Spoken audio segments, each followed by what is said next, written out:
Tonight, Neil Marshall really shifts gears. The curse of wokeness kills Batman. And there's a different style of werewolf movie I have for you, as cinematic class is about to begin, and your professor is in.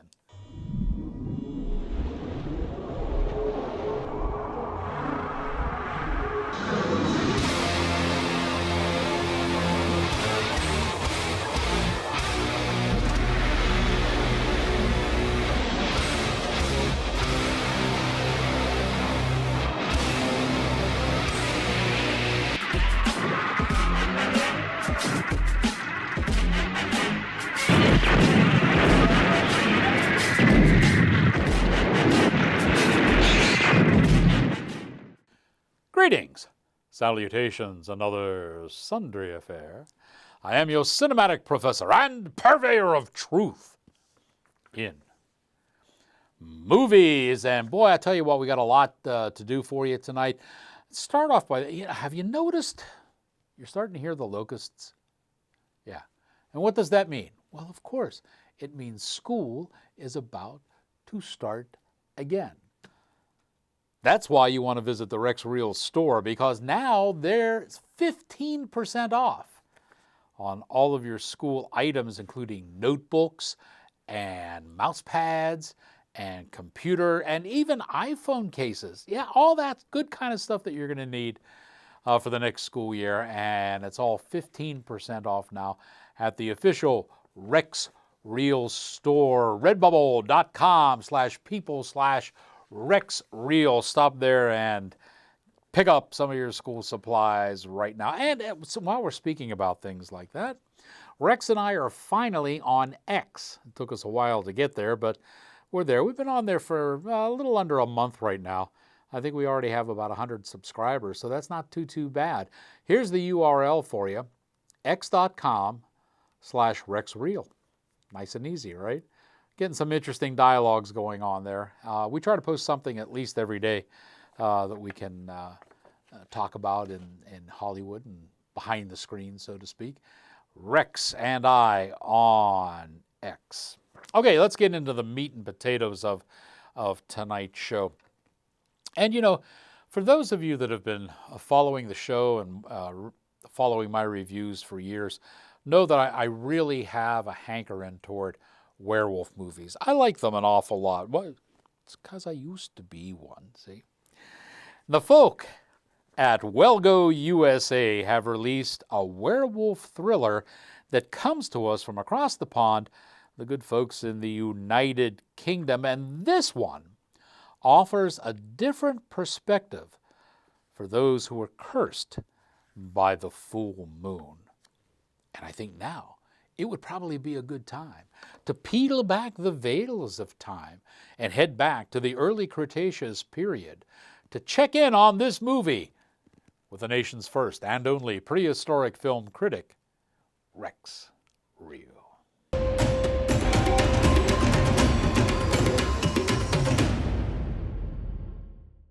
Alex Farrell presents a unique perspective to the werewolf legacy, featuring a loving father suffering from the curse, but still desirous of protecting his family.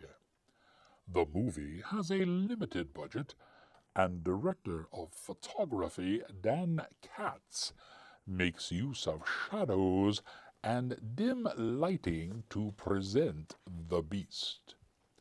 The werewolf is played by two actors, Andrew Nova and Adam Basil.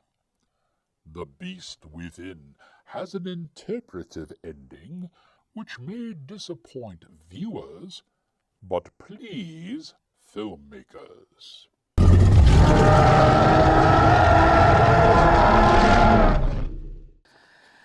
Thank you, Rex. The movie is The Beast Within, and it stars Kit Harington as Noah, he's the father, Ashley Cummings as his wife, Imogen, and Kaolin Springall is his daughter, Willow.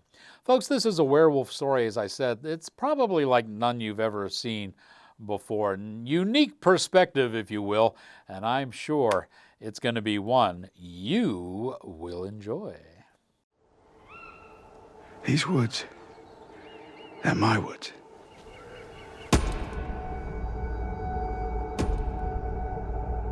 I'm king of these woods. King. I, king of these woods, pronounce thee Princess.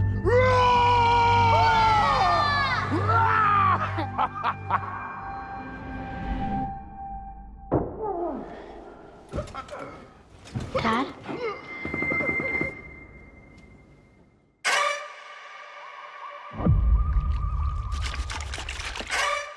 Mama? Yes, we are. Where are you always going? I heard you last night. You need to take Willow away. Are we safe? I would never let anything hurt you. He is your father.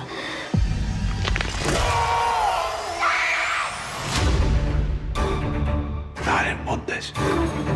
This curse. It gets harder to control the rage. This can't go on. He's gonna tear that child to pieces. We're leaving. It's him. It's okay. Don't be scared. I am a monster. Get inside! He loves us.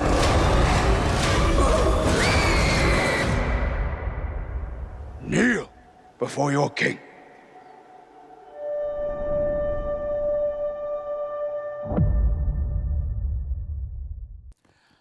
Since the last show, not only has a lot been happening in the world, but a lot's been happening in Tinseltown as well. Let's open up the pages to the BizBuzz.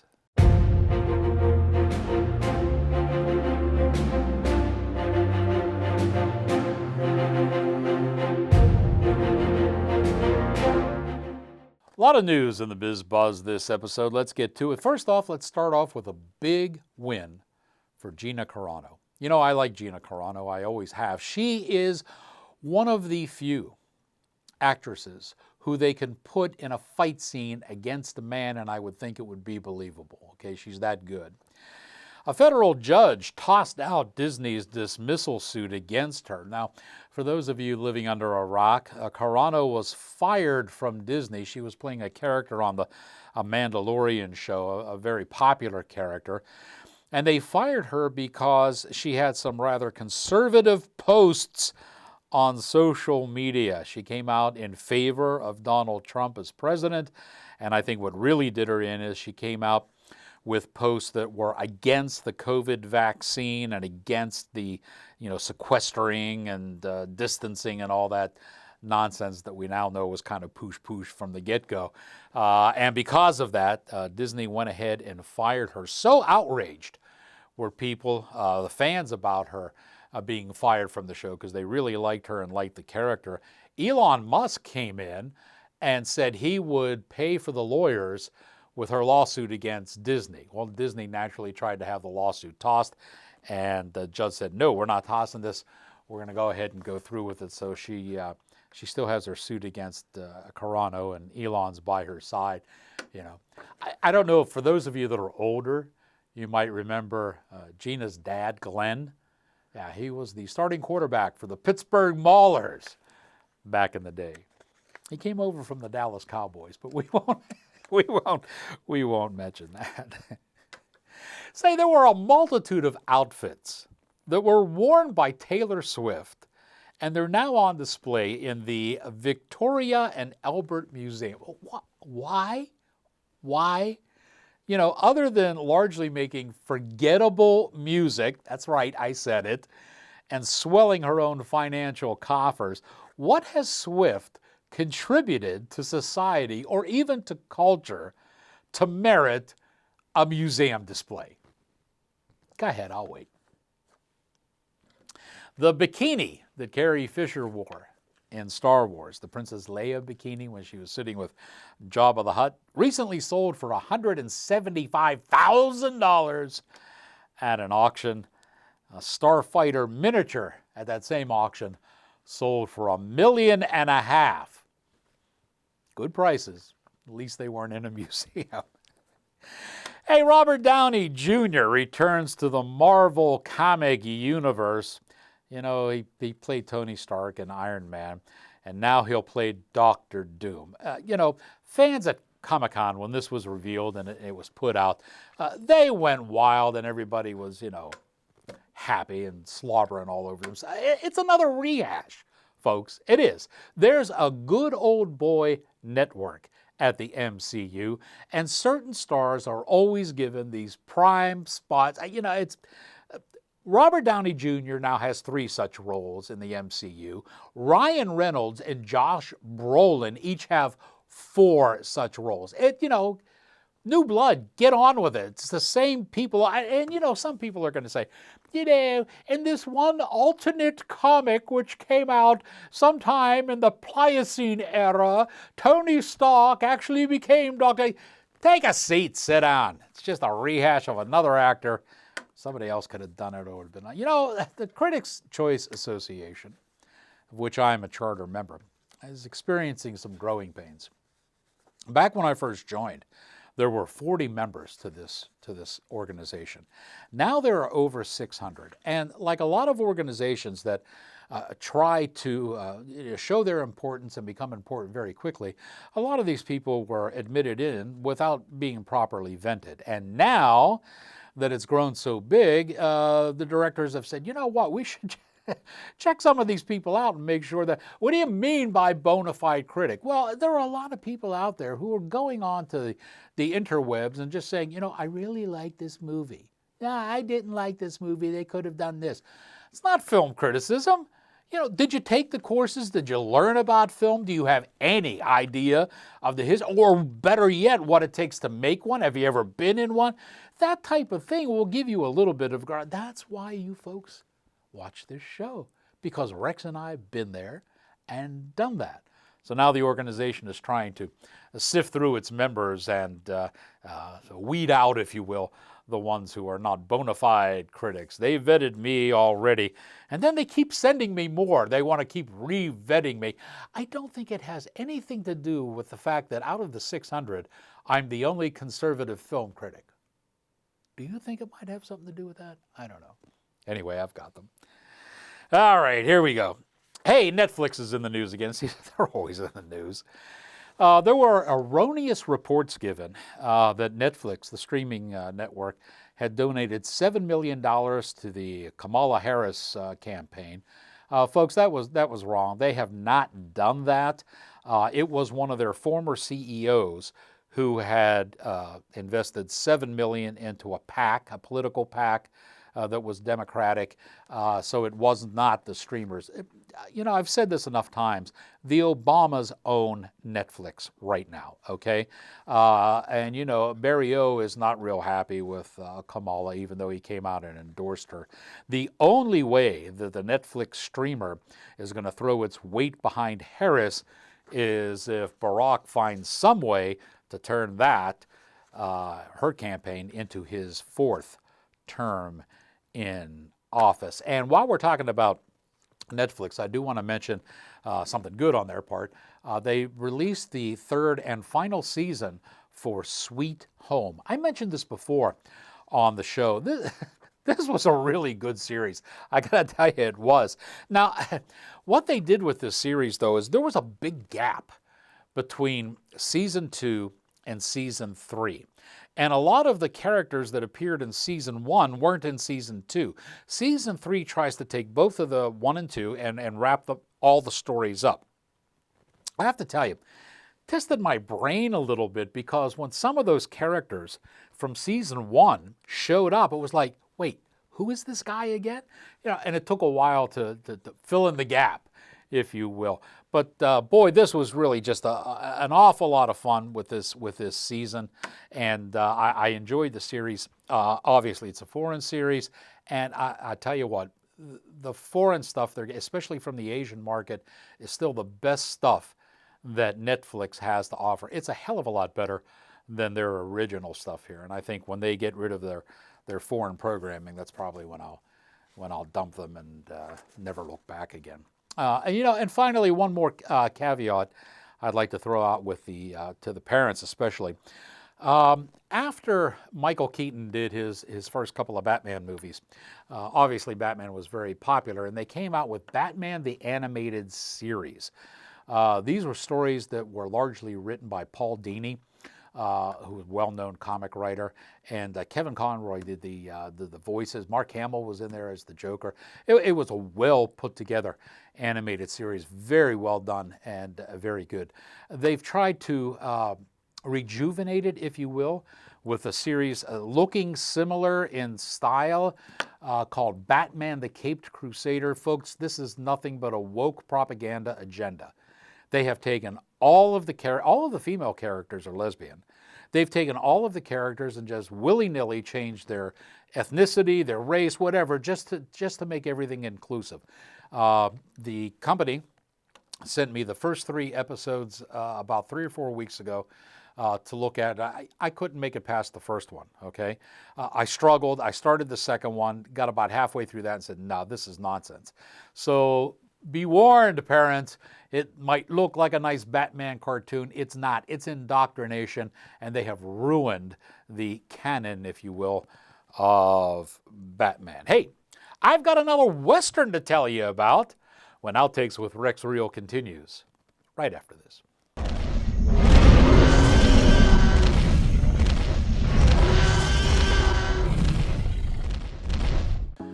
Say the family at House of Fairuza Barbershop and Cigar Lounge is growing. Not only did Sam welcome a new member to his family, but there's also a brand new barber on staff to make you look your best in style and profile. Plus, there's new product. Yes, these things are called cigarellos. And 3 main brands are up there: Acid, Man O' War, and Buffalo Trace. Hey, there's even more available. Those are the top 3 sellers. So for the time when maybe you want just a quick little smoke and don't want to sit through an entire cigar, these cigarellos will work you out just fine. Lots of expansion just to make your life a whole lot better. The House of Fairuza Barbershop and Cigar Lounge, located at the corner of South Park Road and Drake Road. Stop by today.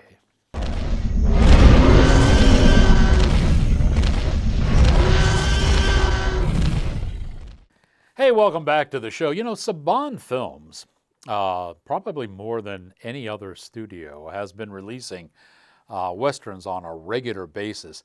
And they're keeping up the trend with a movie called Five Outlaws. Now, this is the story of a perfectly executed train robbery that goes terribly wrong due to the old maxim of there being no honor among thieves. The movie stars Eric Roberts, Dallas Hart, Arthur Silens, John Pesci, and Celeste Wall. I think to get the expert commentary on this, we should once again travel back to the early Cretaceous period and check in with Rex Reel.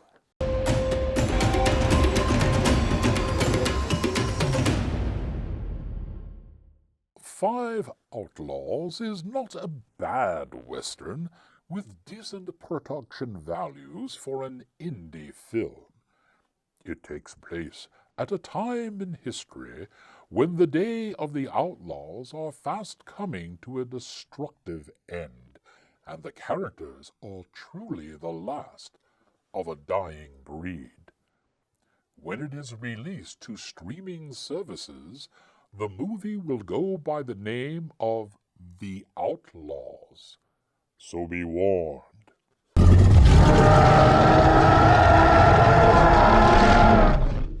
That is a very good heads up, Rex. Thanks for that. I'm not sure why they changed the name like that, especially because there's already a movie out called The Outlaw, several of them, to be honest with you. But this was something that was done with, if you remember just a few months ago, 1% Warrior. They changed the name for that on the streamer too. And I know that it caused a lot of confusion. People had watched my review, wanted to see it, and then when they looked for it on the streamer, it was under a different name, and it caused some online search headaches. So this one, originally titled Five Outlaws, will be known on the streamers as The Outlaws. Go figure. Okay. Hey, there's a subplot in this movie that's a little bit unresolved. A little bit of judicious editing, let me get this name right, by Tony Kikkonen would have really helped this dilemma. But unfortunately, folks, that was not to be. Say, if you enjoy Westerns, this one is more in the category of the hardcore noir Westerns. And as the preacher who narrates the movie says, there will be no heroes. Raise those hands in the sky, ladies and gentlemen! Our business is with the Northern Pacific Railway and the government. So just stay down.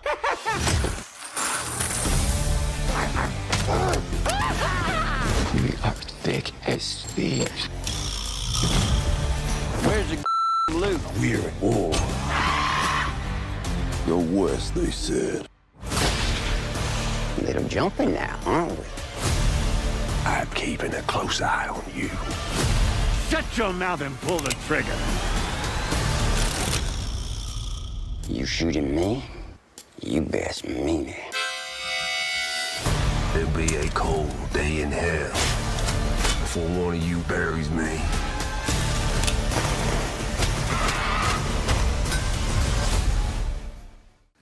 Say, I mentioned at the top of the show that we have a 15% discount going on at the Rex Reel store. Let me tell you, that also includes t-shirts and dresses. So you can not only buy your supplies from the Rex Reel store, but you can get some of your back-to-school apparel. Here's a look at some of them and how they eyeball, so that you're styling and profiling when you go back to school with Rex Reel. Good kind of stuff. You're going to see this stuff all over the place now. I'm giving out as gifts, so people will start showing up with official Rex Reel merchandise. You know, Neil Marshall really made a name for himself. He made probably one of the better werewolf movies some years back with a movie called Dog Soldiers. Remember, that was a really fine movie. And then he followed Dog Soldiers up with a movie called The Descent. And The Descent was unique because it clearly demonstrated that strong, empowered women were no match for subterranean creatures. It's really a pretty good movie. His latest movie really takes a left turn from those initial movies. It's called Duchess, and it's a female action yarn that really has its tongue firmly implanted in cheek and never really takes itself seriously. It stars Charlotte Kirk as Scarlet. She is a low-level pickpocket. One night she is spied by big-time gangster Rob, who was played by Philip Winchester. Rob takes Scarlet under his wings, and then along with his two comrades, Danny, who was played really well by Sean Pertwee, and Baraka, who was played by Hoji Fortuna, Scarlet learns the machinations of the diamond smuggling business. Well, when Rob is betrayed by his partner Tom, who was played by Colin Eggleshield, Scarlet transforms into the Duchess, seeking retribution for Rob.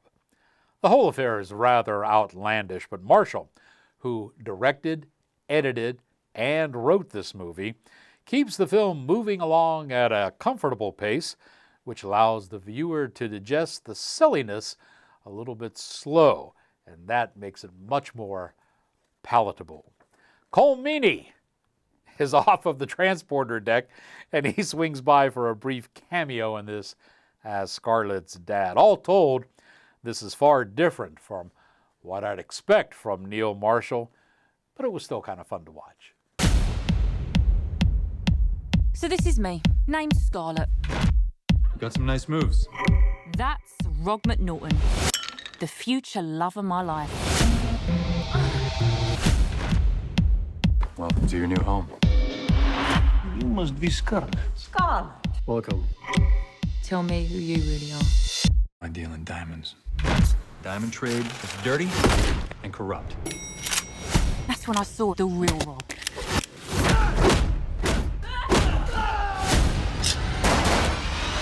Oi. Nicely done, Duchess. Duchess. She handled that with grace.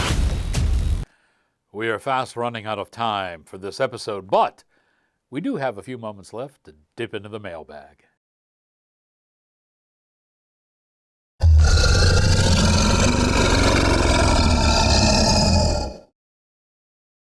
All right, let's dip into our mailbag here, and our first correspondence comes from Cindy Yates. She went and dropped us a line. Let me get this quote correct here. She says, "Thanks so much to you and Dave for the great piece. I really appreciated the opportunity and the promotion for our event. Thank Dave for the final cuts." Dave, thank you from Cindy for the final cuts. For those of you that are scratching your head wondering, it was the show just before this one. I did an exclusive interview with Cindy Yates, who organizes and heads up Cindy Stock. While we are taping this show right now, there's still about, I want to say maybe 10, 12 days before Cindy Stock. So if you're watching this, you still have time to catch that show. It'll be airing on BPTV and its outlets. So make sure you check it out and see what Cindy Stock is all about. And you can go out there and have yourself a ginger peachy time. It's a real good show and a nice interview as well. Thanks for writing. Hey, we also got a dip in the mailbag here from Retro Rich. He's one of the regulars on the show. I hear from him a lot, but he stopped to write and say, "I love the new Rex Reel animation and how he sounds like an evolved, intelligent dinosaur." Rich, he is an evolved, intelligent dinosaur. Otherwise, I wouldn't have him on the show. Rich also says, "Hey, I also agree with your review of Monkey Man. I wasted my time on streaming that movie." Let me tell you a little story about my review on Monkey Man. You always hear the truth from here, and I call that one straight down the line. Well, when that review was posted online, the amount of hits and spikes that we got in India rose considerably. It started a bit of a furor over there, and which big nice little spike, which I guess was okay. I received a lot of emails from people who did not agree with my assessment of the movie. And naturally, they thought it was a good movie because, like I said in the review, it was a movie intended for Indian audiences. It did not translate well when it came over to Western shores. A little bit of judicious editing would have taken care of that, but no, Dev Patel didn't want to do that, so, Of course I was right. I'm always right. It played well there. Not so well over here. I wish we could talk about some more movies. We have certainly a lot more to go on, but we are fresh out of time now. So I want to give you a heads up about some public appearances we'll be making in the next month. We'll be appearing down at the Baltimore Comic-Con, and we'll also be appearing at a couple of Oktoberfests coming up, Rex and I. So we'll give you more details on those in the weeks ahead. You can come by, stop and see us, and say hello. Until then, now that you have learned what you have learned, here endeth your lesson.